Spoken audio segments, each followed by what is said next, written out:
بسم اللہ الرحمن الرحیم۔ السلام علیکم دوستو، آج میں آپ کے لیے ایک بہت ہی پرسرار کہانی لے کر آئی ہوں، لیکن کہانی شروع کرنے سے پہلے آپ سب دوستوں سے گزارش ہے، اگر آپ میرے چینل پر نئے ہیں یا آپ نے ابھی تک میرا چینل سبسکرائب نہیں کیا تو اسے سبسکرائب کر لیجئے اور بیل آئیکن کو آل پہ کر لیں تاکہ دلچسپ اور بہترین کہانیوں کا جو یہ سلسلہ ہے بر وقت آپ تک پہنچتا رہے۔ یہ کہانی ڈر خوف سے بھرپور ایک ایسی داستان ہے جو پڑھنے والوں کو حیرت میں مبتلا کر دیتی ہے۔ اس پرسرار کہانی کے راوی ایک بزرگوار شخص رانا عباسی ہیں۔ اس وقت موصوف کی عمر 104 سال کے قریب ہے۔ ان سے میری ملاقات میرے ایک دوست نے کروائی تھی۔ رانا عباسی نے اپنی زندگی میں بیتی ہوئی یہ ناقابل یقین کہانی کچھ یوں سنائی۔ میں 1946 میں بنارس کے شہر کی کرائم عدالت کے سیشن جج مسٹر شرما یادو کے پاس بطور چپڑاسی ملازمت کیا کرتا تھا۔ موصوف جج ایک سخت مزاج، بااصول اور انصاف میرٹ کی بنیاد پر عدالتی فیصلے دینے کے بارے میں بہت مشہور تھا۔ وہ بذات خود رشوت نہ لیتا اور نہ ہی عدالت کے کسی ماتحت اہلکار کو اس کی اجازت دیتا تھا کہ وہ ایک دھیلا بھی کسی مدعی یا مدعی سے رشوت لے۔ یہی وجہ تھی کہ مجرمین اس سے بہت ڈرتے تھے کہ اس کا مقدمہ اس کی عدالت میں نہ لگے۔ دوسری جانب جن لوگوں کو انصاف کی طلب ہوتی تھی وہ کوشش کرتے تھے کہ ان کا مقدمہ جج مسٹر یادو دیاس سنے۔ در حقیقت شرما سیشن جج ایک قابل اور قانون کی باریکیوں، پولیس کے فراڈ FIR میں ہیرا پھیری کو بڑی باریکی سے لیتا تھا۔ وہ عدالت میں کسی ملزم یا وکیل کے جھوٹ کو اس طرح پکڑ جھپٹ لیتا جیسے کہ ہوا میں اڑتی ہوئی چڑیا کو بلی پکڑ لیتی ہے۔ مسٹر شرما نے اپنی نوکری میں 217 قاتلوں مجرمین کو سزائے موت سنائی تھی۔ اس ضمنی روایتوں کے بعد راوی رانا عباسی نے اپنی بقیہ کہانی کا آغاز کرتے ہوئے کہا، ایک دن جج مسٹر شرما یادو کی عدالت میں ایک درخواست برائے استدعاء اندراج مقدمہ بجرم قتل بطور وکیل پیش ہوئی۔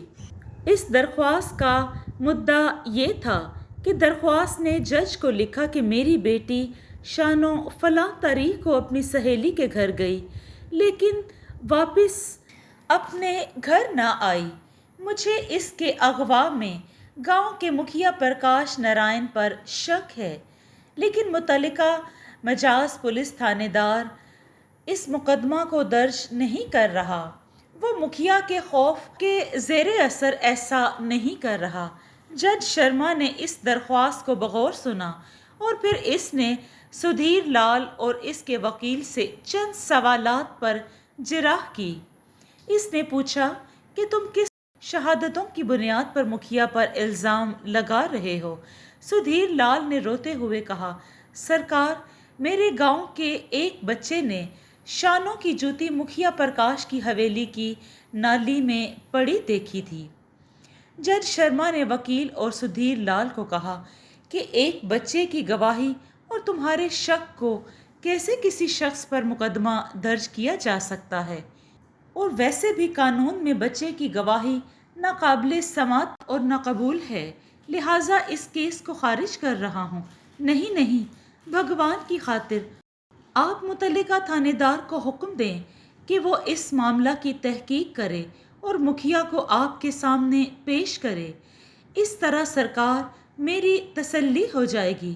جج شرما نے کچھ دیر اپنے سر پر ہاتھ رکھ کر کچھ سوچا اور کچھ سدھیر کے وکیل کو کہا کہ میں فی الحال اپنے مخصوص اختیارات کو استعمال کرتے ہوئے پریم نگری کے متعلقہ تھانے دار ارکوم کو کورٹ میں بلوا کر اس سے اس کیس کے خد و خال اور حقائق کے بارے میں پوچھتا ہوں۔ اس نے اگلے 3 روز کی تاریخ ڈال دی اور انہیں کہا کہ وہ اپنے بچے گواہ کو ساتھ عدالت میں لازماً لے کر آئیں۔ 3 روز بعد عدالت میں تھانے دار کلوروم سدھیر لال اور اس کے وکیل پیش ہوئے۔ جج شرما یادو نے پوچھا کہ وہ بچہ کہاں ہے جس نے مکھیا پرکاش کی حویلی سے مہلکہ نالی میں مغویہ یعنی اغوا شدہ لڑکی شانو کی جوتی دیکھی تھی۔ سدھیر لال نے احتجاجی انداز میں روتے ہوئے کہا، سرکار، مکھیا پرکاش کے خوف اور اس کے اثر و رسوخ کی وجہ سے گاؤں کا کوئی بندہ اس کے خلاف گواہی دینے کو تیار نہیں ہے۔ میں کیا کروں؟ کہاں پر جاؤں؟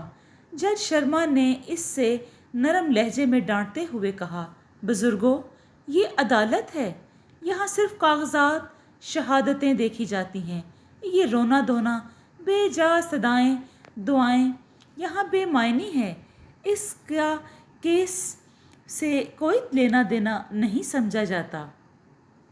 یہ کیس انتہائی کمزور اور عدالت کی نگاہ میں بیکار لگتا ہے۔ مجھے آپ کی درخواست مسترد کرنی پڑے گی۔ بہرحال میں تھانے دار کا موقف سنتا ہوں۔ جج شرما یادو نے تھانے دار گلو رام کو کہا کہ وہ گیتا کی سوگند کھا کر مجھے شانو کے کیس کی مکمل تفصیل بتائے۔ تھانے دار گلو رام نے گیتا کی سوگند کھا کر عدالت میں یہ بیان دیا کہ میری اطلاع کے مطابق مدعی کی لڑکی شانو ایک آوارہ جسمانی عیاشی کی رسیہ تھی۔ اس کے گاؤں میں کئی پریمی تھے۔ اگر عدالت چاہے تو وہ اس کے چند گواہ پیش کر سکتا ہے۔ دوسرے یہ کہ مجھے کبھی وشواس ہے کہ شانو اپنے کسی عاشق کے ساتھ بھاگ گئی ہے۔ مکھیا پرکاش تو بہت نرم دل اور مددگار نیک انسان تھا۔ جج شرما نے اس سے پوچھا کہ تم نے سدھیر لال کی جانب سے دی جانے والی FIR کیوں نہیں لکھی؟ اس پر اس نے کہا، سرکار، یہ ذہنی طور پر فتویٰ اور لڑاکو قسم کا انسان ہے اور اپنی بیٹی کی کمائی کھانے والا انسان ہے۔ یہ میرے پاس ہر تیسرے روز کسی نہ کسی بے قصور کے خلاف جھوٹی درخواست لے آتا ہے۔ میں اس کی خاطر پورے گاؤں کے باشندوں، مکھیا وغیرہ کو نہیں پکڑ سکتا۔ سب سے اہم بات یہ ہے کہ اس کے پاس کوئی ٹھوس ثبوت یا گواہ بھی نہیں ہے کہ جس سے ثابت ہو کہ اس کی لڑکی کو واقعی مکھیا پرکاش نے ہی اغوا کیا ہے۔ تھانے دار گلو کے بیان کے بعد جج شرما مادھو نے اپنا سر نفی میں ہلاتے ہوئے سدھیر لال اور اس کے وکیل کو مخاطب کرتے ہوئے کہا، میں عدم شہادت تھانے دار گلو رام کا بیان اور حقائق کی روشنی میں تمہاری درخواست برائے اندراج مقدمہ برخلاف مکھیا پرکاش خارج کرتا ہوں اور تمہیں 100 روپے جرمانہ کی سزا سناتا ہوں۔ تم نے خواہ مخواہ عدالت کا وقت برباد کیا ہے اور ایک شریف مکھیا کو بدنام کیا ہے۔ سدھیر لال نے جج کے سامنے خوب آہو بکا استدعائیں کی، لیکن شرما یادو نے کچھ نہ سنا۔ بقول راوی اس کہانی کے اگلے روز اتفاق سے سرکاری چھٹی تھی۔ اس دن میں اپنے گھر میں آرام کر رہا تھا کہ عدالت مجاز کا ریڈر سنتوش میرے پاس آیا اور اس نے کہا، عباس، جلدی سے اٹھو، جج شرما نے تجھے عدالت میں بلوایا ہے۔ میں نے اپنی خمار زدہ آنکھوں پر اپنی مٹھیاں پھیری اور جمائیاں لیتے ہوئے اس سے کہا کہ آج سرکاری چھٹی کے دن عدالت میں کیا کر رہا ہے اور مجھے کیوں بلایا ہے؟ ریڈر سنتوش مہتا نے جواب دیا۔ مجھے کہا گیا تھا، یار وہ سیشن جج اور ہمارا مجاز آفیسر اعلیٰ ہے، دوسرے وہ کڑوا اور غصے کا تیز ہے، لہٰذا ہر حال میں ہمیں اس کے حکم کی تابعداری کرنی ہے۔ میں نے فوری طور پر تیاری پکڑ لی، الٹا سیدھا ناشتہ کیا اور سیدھا ریڈر کے ساتھ